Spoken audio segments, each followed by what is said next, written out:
जिल्हा नियोजन समितीच्या बैठकीसाठी जिल्हाधिकारी कार्यालयात आलेले पालकमंत्री प्रकाश आबिटकर यांनी आज पत्रकारांशी संवाद साधला।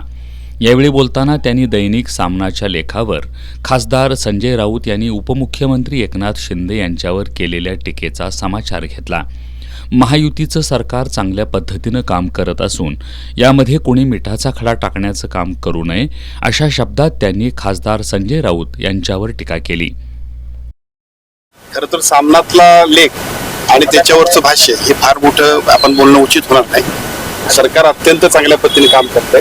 महायुतीच्या सरकारमध्ये हे सरकार येण्यामध्ये सुद्धा आदरणीय एकनाथ शिंदे साहेबांचा खूप मोठा वाटा आहे।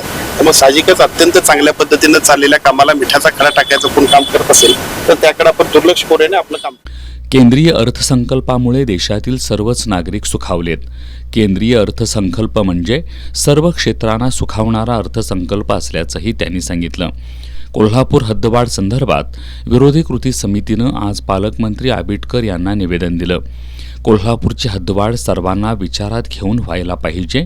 हद्दवाढीबाबत सर्वच प्रमुख नेत्यांची आणि गावातील सरपंचांची बैठक घेणं अपेक्षित असून योग्य तो मार्ग काढून हद्दवाढीबाबत निर्णय घेणार असल्याचं पालकमंत्री आबिटकर यांनी सांगितलं।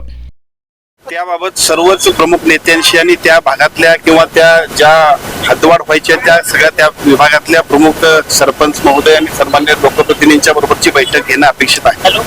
आज डीपीटीसीची मीटिंग आहे, परंतु डीपीटीसीच्या मीटिंगच्या पूर्वीच या हद्दवाढ करण्याबद्दलच्या विरोधाला जे सर्व गावांनी विरोध केलाय त्या सगळ्या लोकांनी आज आम्हाला निवेदन दिलंय।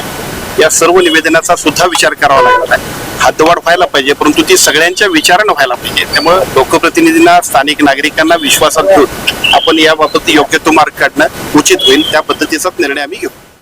SSP आजार हा पूर्वीपासूनच आहे, मात्र दुर्दैवानं कोल्हापुरात त्याचा एक रुग्ण आढळलाय।